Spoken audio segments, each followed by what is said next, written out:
తనని తాను అఘోరిగా చెప్పుకునేటువంటి శ్రీనివాస్ అలియాస్ పింకీ తన వద్ద తాంత్రిక శక్తులు ఉన్నాయని, మంత్రశక్తితో నేను మీకు కొన్ని ప్రత్యేకమైనటువంటి పూజలు చేస్తాను అంటూ ఒక మహిళా ప్రొడ్యూసర్ని నమ్మబలికి మాయమాటలతో తన దగ్గర నుంచి డబ్బులు గుంజుకున్నటువంటి నేపథ్యంలో ఇప్పుడు చేవెళ్ళ పోలీసులు శ్రీనివాస్ అలియాస్ పింకీని అరెస్ట్ చేసి రిమాండ్కి తరలించడం జరిగింది.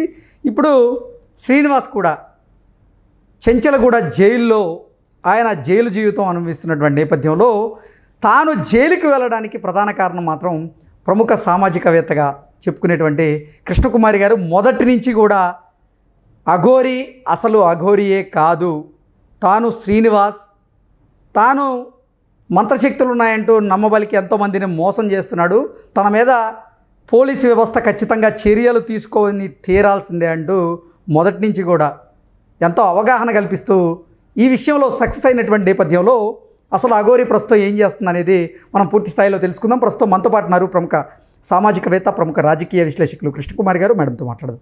మేడం నమస్తే. Madam congratulations madam. Thank you. నిజంగా మీ కృషి కూడా ఉంది దీనిలో. అఘోరియే కాదు, అతనికి ఎటువంటి తాంత్రిక శక్తులు లేవు, మంత్రశక్తి తెలియదు, మిమ్మల్ని మాయ మాటలతో నమ్మబలికించి మీ దగ్గర నుంచి డబ్బులు గుంజుకుంటున్నాడు అంటూ మీరు పదే పదే మొదటి నుంచి చెప్తూ ఉన్నారు. మీరు చెప్పిందే జరిగింది.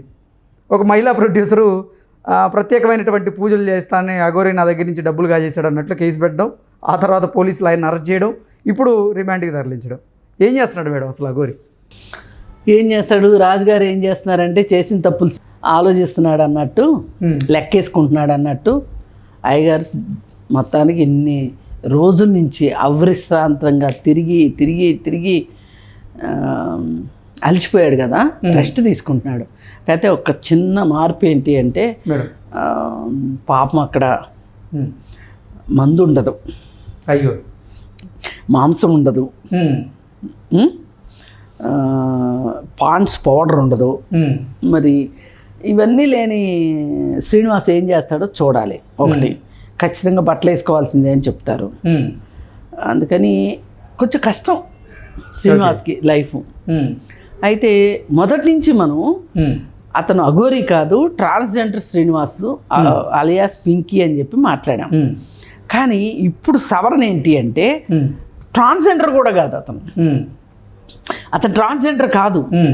ట్రాన్స్జెండర్ కాదు అని ఎప్పుడు నిరూపితమైందంటే ఏ రోజైతే అతను, మనం అడిగాం కూడా, నువ్వు మగాడివా, ట్రాన్స్జెండర్వా, ఆడదానివా, లేకపోతే ఏంటి అఘోరివా అని కూడా అఘోరి, నువ్వు అసలు అఘోరి కాదని మనమే తేల్చేసాము. ఫస్ట్ రోజే తేల్చేసాము.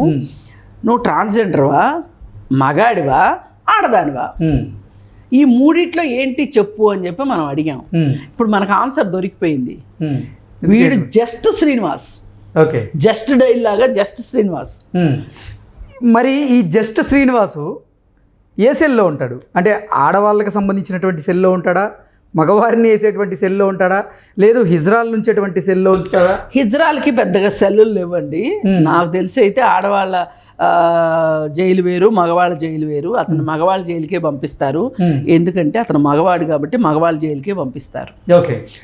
అతను ట్రాన్స్జెండర్ కాదు అని ఎందుకు ఇంత బల్లగుద్ది చెప్పాల్సి వస్తుందంటే, ఒక ట్రాన్స్ ఉమెన్ ఉంటారు, ట్రాన్స్ మెన్ ఉంటారు. ఓకే, ఇతను ట్రాన్స్ ఉమెన్ అని మనం నమ్మించాడు. ఎట్లా? నేను మగవాడిని, నేను సర్జరీ చేయించుకుని నేను ట్రాన్స్జెండర్ని అయ్యాను, కాకపోతే అది నేను దేవుడికి అర్పించాను అని చెప్పాడు. ఎగ్జాక్ట్లీ. అయితే అక్కడ దేవుడు లేదు, ఏమీ లేదు. ఇతనికి ఏదో ఇన్ఫెక్షన్ వస్తే తీసేశారు అది. అయితే దాన్ని అడ్డం పెట్టుకుని అతను నేను ట్రాన్స్జెండర్ని అని చెప్పుకున్నాడు. అయితే ట్రాన్స్జెండర్లతో నేను కలిసి పనిచేస్తా, నాకు ట్రాన్స్జెండర్లు ఏంటో మొత్తం నాకు తెలుసు.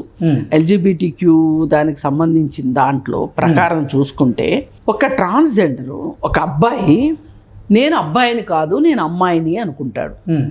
అంటే అతనిలో అమ్మాయికి సంబంధించిన హార్మోన్స్ పనిచేస్తూ ఉంటాయి. మానసికంగా అతను నేను అమ్మాయిని అనుకుంటాడు. అనుకున్నప్పుడే అవకాశం వచ్చినప్పుడు, సందర్భం కుదిరినప్పుడు, అంటే డబ్బులు ఉన్నప్పుడు, పరిస్థితులు అనుకూలించినప్పుడు అతను సర్జరీ చేయించుకుని అమ్మాయిగా మారి హార్మోన్స్ వాడుతూ వాళ్ళని చూస్తే మనకు అసలు వీళ్ళు అబ్బాయా అని ఆశ్చర్యపోయేలాగా అమ్మాయిలాగా తయారవుతారు. వాళ్ళ మనస్తత్వం పూర్తిగా అమ్మాయి మనస్తత్వం ఉంటుంది. అయితే మనోడు ఆ రాధికకి ఏం చెప్పాడంటే కబుర్లు, నా ముద్దుల పెళ్ళామా నా ముద్దుల పెళ్ళామా అని చెప్పాడు. ఒక మగవాడు మాత్రమే కదా పెళ్ళామా అనగలడు. అవును. అంతెందుకు నిన్న పోలీసుల కస్టడీలో కూడా నా భార్య శ్రీవర్షిణి అంటూ సంబోధించాడు. అంటే వీడు పురుషుడేగా, వీడు మానసికంగా పురుషుడుగానే ఉన్నాడు కదా. కాబట్టి అతను ట్రాన్స్జెండర్ అని కూడా అనొద్దు మనము. అలియాస్ పింకీ ఎగిరిపోయింది దెబ్బతోటి. కేవలం కిలాడి శ్రీనివాస్, 420 శ్రీనివాస్. ఈ కిలాడి 420 శ్రీనివాసు ఇప్పుడు ఆ మహిళా ప్రొడ్యూసరు పెట్టిన కేసు కంటే ముందే వీడు అసలు జైలుకి వెళ్ళాల్సినోడు. ఎట్లా అంటే వీడేసిన పోకిరి వేషాలు, వీడేసిన విన్యాసాలు, హోటల్స్లో వాళ్ళని కొట్టటము, దేవుడి గుళ్ళ దగ్గరికి వెళ్ళి వేములవాడ గుడిలో సాక్షాత్తు కత్తి పట్టుకుని తిరిగాడు. ఎంతమంది భక్తులు భయపెట్టాడు. అసలు కత్తి పట్టుకోవడానికి కుదురుతుందా? మీరు రోడ్డు మీద కత్తి పట్టుకొని తిరగండి, ఇమ్మీడియట్గా ఎవరైనా 100కి ఫోన్ చేస్తే లోపలేస్తారు తీసుకెళ్ళి. అవును, మీకు బెయిల్ రావడం కూడా కష్టం అవుతుంది తెలుసా అండి. ఒక్క సిక్కులకి మాత్రమే అవకాశం ఉంది. మరి వీడికి ఎందుకు ఉందండి? వీడి కత్తులు పట్టుకుని తిప్పితే ఆ రోజు ఎందుకు ప్రభుత్వం అరెస్ట్ చేయలేదు వీడిని? వీడి సనాతన ధర్మం అంటూ ఒక మేకతోలు కప్పుకుని తిరుగుతున్నాడు కాబట్టి ఆ సనాతన ధర్మంకి ఎక్కడ, ఆ సనాతనవాదులకి ఎక్కడ కోపం వస్తుందో, ఏం జరుగుతుందో సమాజంలో ఎందుకులే అని చెప్పి ప్రభుత్వం ఎంత ఒగ్గబట్టుకుని కూర్చుందంటే ఫస్ట్ క్లాస్లోనూ సెకండ్ క్లాస్లోనూ పాఠాలు చెప్పే టీచర్కి ఉంటే కష్టాలు ప్రభుత్వం అనిపించిందని చెప్పొచ్చు. వాళ్ళని తిట్టలేరు, కొట్టలేరు. పిల్లల్ని స్కూల్లో బుజ్జగిచ్చి చెప్పాలి. లేదు మా స్కూల్లో వద్దు తీసుకుపోండి అన్నారనుకోండి, అది కుదరదు. అండ్ పిల్లోడిని అయితే పోగొట్టుకోలేదు కదా, బ్యాడ్ రెప్యుటేషన్ వస్తుంది కదా. అందుకని ఎంత సంయమనం చూపించిందంటే ప్రభుత్వము, కొంతమంది అవకాశవాదులకు అవకాశం ఇవ్వకూడదు అనే ఉద్దేశంతో చాలా చాలా సంయమనం పాటించింది. మనం కూడా చాలాసార్లు అనుకుందాం అసలు వీడిని అరెస్ట్ చేయాలి కదా, వీడు చేసే దీనికి పబ్లిక్ న్యూసెన్స్ కింద అరెస్ట్ చేయొచ్చు. అదే ఒక మామూలు మనిషి అఘోరీని చెప్పుకోకుండా, సనాతన ధర్మం అని చెప్పుకోకుండా, ఈ విగ్గులు పెట్టుకోకుండా ఉండుంటే గనక ఈ పాటికి లోపల ఉండేవాడు ఎప్పుడోనే. మరి అలాంటి వాడు పాపం పండిన నేడే అన్నట్లు వాడు పాపం పండింది శ్రీనివాస్ది. కాకపోతే ఈ మొత్తం నుంచి నేర్చుకోవాల్సింది ఏంటి అంటే శ్రీవర్షిణి సంగతి ఏంటి. శ్రీవర్షిణి ఏమో నేను నా భర్త దగ్గరికి వెళ్తాను, అఘోరి దగ్గరే నేను ఉంటాను అంటూ గగ్గోలు పెడుతుంది. వాళ్ళ పేరెంట్స్ ఏమో శ్రీవర్షిణి మానసిక పరిస్థితి బాగాలేదు, మాకు అప్పచెప్పండి, శ్రీవర్షిణి మేము తీసుకువెళ్తాం అంటూ వాళ్ళ పేరెంట్స్ డిమాండ్ చేస్తున్నారు. అవును, మరి ఆ మానసిక పరిస్థితి బాగలేదనేనా మీరు ఆమెను అడ్డం పెట్టుకుని డబ్బులు సంపాదిద్దాం అనుకున్నారు? ఎందుకు ఆ అఘోరి బాబా దగ్గరికి తీసుకెళ్ళి ఆ అమ్మాయికి మంత్రోపదేశం చేయించారు? అమ్మాయికి ఆ మానసిక ఆరోగ్యం బాగుంటే అసలు మీరు చెప్పినట్టు ఎందుకు ఆడేది? మళ్ళీ మీ దగ్గరకు వస్తే మళ్ళీ ఇంకెవరి దగ్గర తీసుకెళ్ళి నన్ను అడ్డం పెట్టుకుని డబ్బులు సంపాదించుకుంటారనే భయంతో శ్రీవర్షిని పుట్టింటికి వెళ్ళనంటుంది, తల్లిదండ్రుల ఇంటికి వెళ్తున్నంటుంది. ఈవేళ అమ్మాయి ఎవరో లేని మనిషి అయిపోయింది. పుట్టింటోళ్ళు లేరు, అత్తగారింటి వాళ్ళు లేరు. అది జరిగింది పెళ్ళే కాదు నన్ను అడిగితే.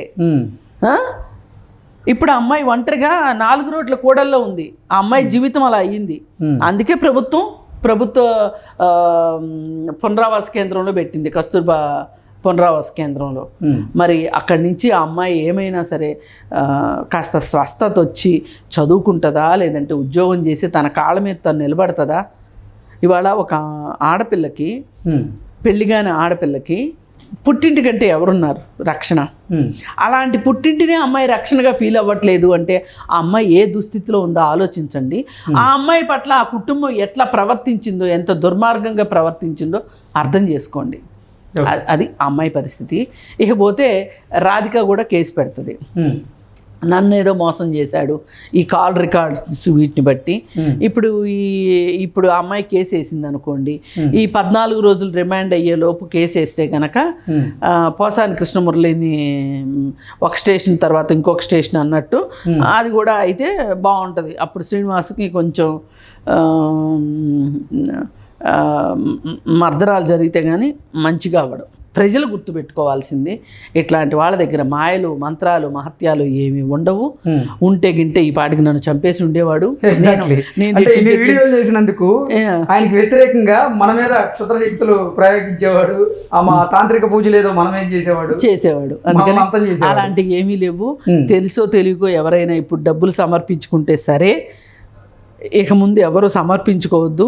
నిన్న కాక మొన్న కూడా ఒక ఎమ్మెల్యే ఎవరో మహానుభావుడు 5 లక్షలు ఇచ్చాడంట. అలాంటి వాళ్ళకి 5 లక్షలు ఇచ్చే బదులు నాబోటి వాళ్ళకి ఇస్తే ఏమైనా సామాజిక కార్యక్రమాలు చేసి ఉపయోగపెడతాను, మీకు అంత డబ్బులు ఎక్కువైతే ఎవరికైనా, ఇట్లాంటి వాళ్ళ వల్ల ఏమీ కాదు అని చెప్పి అమాయకులుగా మీరు ఎవ్వరూ, అత్యాశపరులుగా ఎవరు నష్టపోవద్దు అని చెప్పి చెప్పదలుచుకో.